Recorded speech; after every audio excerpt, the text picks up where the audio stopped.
Hello students, welcome back to this channel. In this video we will solve question number 2 of exercise 8.2 class 9 NCERT की textbook से. Question है ABCD is a rhombus and PQ, R and S are the midpoints of the sides AB, BC, CD and DA respectively. Show that the quadrilateral PQRS is a rectangle. So यहाँ पर देखो ये construction खुद से की है हमने. So ABCD एक rhombus है, उसमें जो P, Q, R and S है वो इसकी जो साइड्स हैं उनके मिड पॉइंट्स आपको गिवन है. सो उन्होंने बोला है कि आप शो करो कि इसके मिड पॉइंट्स को ज्वाइन करके ये जो क्वाड्रिलेटरल बन रही है P, Q, R, S ये है एक रेक्टेंगल. ओके, सो रेक्टेंगल प्रूव करने के लिए आपको रेक्टेंगल की प्रॉपर्टीज़ पता होनी चाहिए, राइट. सो रेक्टेंगल के केस में क्या होता है कि जो अपोजिट साइड्स होती हैं वो इक्वल होती हैं and they are parallel to each other. And उसके डायगनल्स की क्या प्रॉपर्टी होती है, diagonals of a rectangle they are equal in length and bisect each other. ठीक है, सो डायगनल्स की जो लेंथ है वो इक्वल होती है एंड वो एक दूसरे को बाइसेक्ट करते हैं. ओके जी. सो इस क्वेश्चन का सोल्यूशन स्टार्ट हम कैसे करेंगे, पहले हम पी क्यू आर एस को एक पैरेललोग्राम प्रूव कर देंगे. सो पैरेललोग्राम के केस में क्या होता है, ऑपोजिट साइड्स इक्वल होती हैं and parallel to each other. So ये एक चीज़ हमें चाहिए रेक्टेंगल के लिए, राइट. एंड ऑल्सो पैरेललोग्राम के केस में जो डायगनल्स होते हैं they bisect each other. So ये भी चीज़ हमें रेक्टेंगल के लिए लगेगी. ओके, सो एक एक्स्ट्रा पॉइंट हमने क्या प्रूव करना है कि पैरेललोग्राम के जो डायगनल्स हैं, मतलब पी क्यू आर एस के जो डायगनल्स हैं, अगर हम उनकी लेंथ को इक्वल प्रूव कर देंगे then we can say that P Q R S is a rectangle. Okay, so start करते हैं क्वेश्चन को. सो सबसे पहले हमने क्या करना है, यहाँ पर देखो AC एक डायगनल को हम पहले ज्वाइन कर देते हैं AC. ठीक है, सो हमारे पास यहाँ पर दो ट्रायंगल्स बन गई ABC एंड ADC. ओके, अब यहाँ पर हम लगा देंगे मिड पॉइंट थ्योरम इन दोनों ट्रायंगल्स में. ठीक है, सो इन ट्रायंगल ABC हम लिखेंगे P is the mid point of AB and Q is the mid point of BC. अब हम लगा देंगे यहाँ पर mid point theorem. So we will write by mid point theorem. So by mid point theorem हम क्या लिख सकते हैं यहाँ पर, PQ is parallel to AC and PQ is equal to half of AC. दो साइड्स के मिड पॉइंट्स को ज्वाइन करके जो लाइन सेगमेंट बना PQ, वो जो थर्ड साइड है AC इसके पैरेलल होगा एंड इसकी लेंथ का होगा हाफ. इसको ले लेते हैं नंबर 1. अब ऐसे ही हमने मिड पॉइंट थ्योरम का यूज़ करना है दूसरी ट्रायंगल में, ट्रायंगल ADC इसमें. So in triangle ADC we will write S is the mid point of AD and R is the mid point of CD. So therefore by mid point theorem, अब mid point theorem के accordingly क्या होगा, SR या RS is parallel to AC and RS is equal to half of AC. इसको ले लो number 2. Okay, अब number 1 and number 2 से हमें क्या पता चलता है, देखो PQ भी AC के पैरेलल है एंड RS ये भी AC के पैरेलल है. ओके, सो जब कोई दो लाइंस एक कॉमन लाइन के पैरेलल हों तो वो लाइंस आपस में भी होती हैं पैरेलल. सो फ्रॉम 1 एंड 2 हमें एक चीज़ ये पता चल गई कि PQ is parallel to SR या RS. ठीक है, ऑल्सो PQ की लेंथ हाफ ऑफ AC के इक्वल है. सिमिलरली SR इसकी लेंथ भी हाफ ऑफ AC के इक्वल है, राइट. तो जब कोई दो चीज़ें एक ही चीज़ के इक्वल हों तो वो आपस में भी इक्वल होंगी, right. So that means PQ is equal to RS. So हम यहाँ पर लिखेंगे from 1 and 2 PQ is parallel to RS and PQ is equal to RS. Okay, so अगर किसी क्वाड्रिलेटरल को हमने पैरेललोग्राम प्रूव करना है तो अगर हम ये प्रूव कर दें कि उसका एक पेयर ऑफ ऑपोजिट साइड्स वो एक दूसरे के पैरेलल है एंड इक्वल है, देन वी कैन से कि वो जो क्वाड्रिलेटरल है that is a parallelogram. Okay, so इस रूल के accordingly we can say that quadrilateral PQRS is a parallelogram. So therefore PQRS is a parallelogram. साथ में चाहो तो आप ये रूल साथ में मेंशन कर सकते हो. सो रूल भी हमने मेंशन कर दिया. If one pair of opposite sides of a quadrilateral is equal and parallel to each other, then it is a parallelogram. Okay, so इसको हम नंबर दे देते हैं नंबर 3. अब देखो हमने इसको पैरेललोग्राम प्रूव कर दिया. सो इसके डायगोनल्स भी एक दूसरे को बाइसेक्ट करेंगे. ऑपोजिट साइड्स की लेंथ इक्वल है, they are parallel to each other.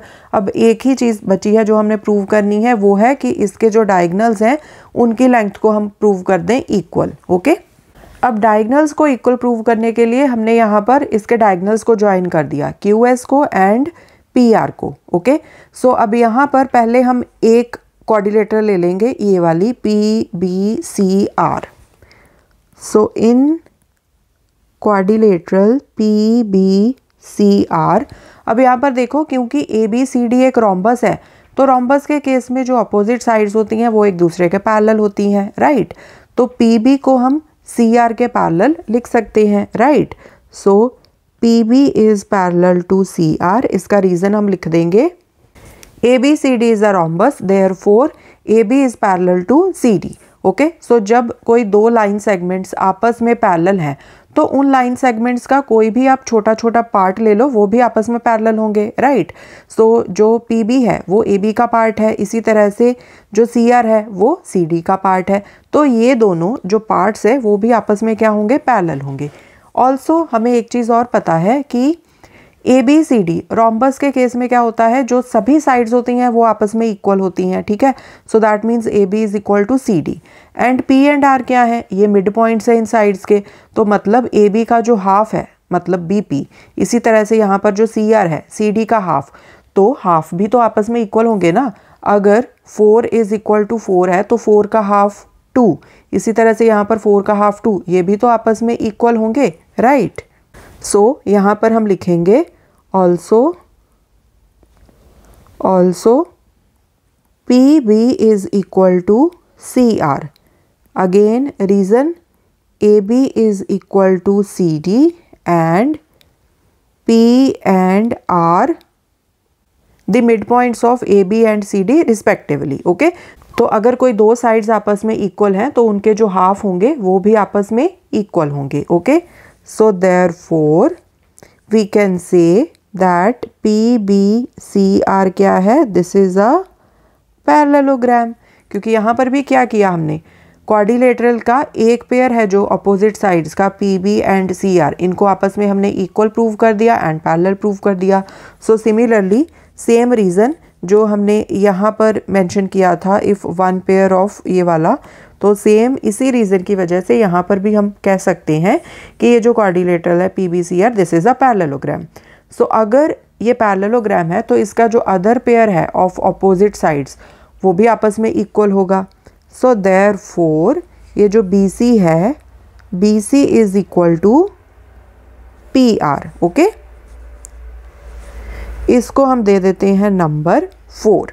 Okay, अब देखो हमने अब दूसरी क्वाड्रिलेटरल कुछ इस तरह से लेनी है जिसमें PQRS का जो दूसरा डायगोनल है वो आ जाए. अब यहाँ पर हमने एक डायगोनल तो ले लिया PR, यहाँ पर आ चुका है PR, राइट. अब हमने लेना है दूसरा डायगोनल QS, तो QS आएगा, फिर इस वाली क्वाड्रिलेटरल को आप ले लो ABQS. अब हम लिखेंगे इन क्वाड्रिलेटरल ABQS. अब इसमें क्या है, ABQS में अगेन यहाँ पर ये वाली साइड ले लो, BQ एंड AS, ये आपस में क्या होंगी, पैरेलल. सेम रीजंस हैं जो हमने यहाँ पर मेंशन किए हुए हैं. ओके, सो यहाँ पर हम लिखेंगे BQ is parallel to AS, reason same यही वाला. ABCD is a rhombus, therefore BC is parallel to AD. So इसीलिए इनके जो पार्ट्स हैं BQ एंड AS, ये भी आपस में क्या होंगे, पैरेलल. एंड ऑल्सो जो BQ है this is equal to AS, because rhombus है इसीलिए BC जो है वो AD के इक्वल आएगा. And Q and S are the midpoints of BC and AD respectively. Rhombus है, सभी साइड्स इक्वल हैं, सो BC एंड AD आपस में हो गया इक्वल. अब इनके जो मिड पॉइंट्स हैं वो इन दोनों लाइन सेगमेंट्स को हाफ हाफ में डिवाइड कर देंगे. So BQ is equal to AS. So therefore ये वाली जो क्वाड्रिलेटरल है ना ABQS, QS is a parallelogram. Okay अब क्योंकि ये पैरेललोग्राम है सो देयरफॉर जो अदर पेयर है ऑपोजिट साइड्स का AB एंड QS ये भी आपस में क्या होंगे, इक्वल होंगे. Okay so we will write therefore AB is equal to QS. इसको मार्क कर दो एज नंबर 5. अब 4 एंड 5 से हमें क्या पता चल रहा है कि ये जो QS है वो AB के इक्वल है एंड जो PR है वो BC के इक्वल है. ठीक है, अब AB एंड BC क्या है, ये इस रोम्बस की हैं sides and we know rhombus की जो साइड्स होती हैं वो आपस में इक्वल होती हैं. सो यहाँ पर हम लिखेंगे since ABCD is a rhombus so therefore ये जो AB है यहाँ पर AB is equal to BC. ठीक है, सो इसको नेम दे दो आप नंबर 6. सो अब हम लिखेंगे फ्रॉम 4, 5 एंड 6. अब 4, 5 एंड 6 से हमें क्या पता चलता है, देखो BC ये भी AB के इक्वल है, राइट. सो यहाँ पर BC को आप रिप्लेस कर सकते हो AB के साथ, right. So AB is equal to PR, यहाँ पर AB is equal to QS हो गया. ओके सो इसका मतलब क्या है कि PR एंड QS ये दोनों ही AB के इक्वल है, मतलब एक कॉमन साइड के इक्वल है. तो दैट मीन्स ये आपस में भी क्या होंगे, इक्वल होंगे. So we can write from 4, 5 and 6 PR is equal to QS. Okay reason यही है कि ये जो BC है एंड AB है ये आपस में क्या है, इक्वल. सो अगर कोई दो चीज़ें किसी एक ही चीज़ के इक्वल हों तो वो आपस में भी क्या होती हैं, इक्वल. सो इसीलिए PR is equal to QS. Okay so ये हमने प्रूव कर दिया फ्रॉम पॉइंट 4, 5 एंड 6. सो इसको नंबर दे दो 7. ओके सो यहाँ आपने क्या प्रूव कर दिया कि ये जो पैरेललोग्राम थी PQRS इसके जो डायगोनल्स हैं वो भी हैं इक्वल. अब यहाँ पर जहाँ पर आपने प्रूव किया था PQRS को पैरेललोग्राम, इसको आपने नंबर 3 दिया था. So we can write from 3 and 7 PQRS is a rectangle. ठीक है, क्योंकि कोई भी पैरेललोग्राम जिसके डायगोनल्स की लेंथ आपस में इक्वल है that is a rectangle. Okay अब यहाँ पर मैं आपको एक एडिशनल पॉइंट बता देती हूँ. अगर किसी स्टूडेंट के मन में ये वाला डाउट आ रहा है कि जो स्क्वायर है, स्क्वायर के केस में भी जो डायगोनल्स होते हैं उनकी लेंथ इक्वल होती है, बट स्क्वायर के केस में एक स्पेशल चीज़ क्या होती है कि स्क्वायर के केस में जो उसके डायगोनल्स होते हैं ना they bisect each other at 90 degree. तो वहाँ पर ये आपको 90 डिग्री वाली एक्स्ट्रा कंडीशन आपको अलग से प्रूव करनी पड़ेगी. ओके सो यहाँ पर हमने रेक्टेंगल प्रूव करना था, तो रेक्टेंगल के लिए यहाँ तक जो हमने प्रूव किया है दैट इज़ सफिशेंट. पैरेललोग्राम के जो डायगोनल्स हैं उनकी लेंथ को आपने इक्वल प्रूव कर दिया. सो वही हमें चाहिए था टू प्रूव कि ये है एक rectangle. Okay so I hope ये क्वेश्चन आपको अच्छे से समझ में आया होगा. More questions we will solve in the coming videos. Thanks for watching. Take care.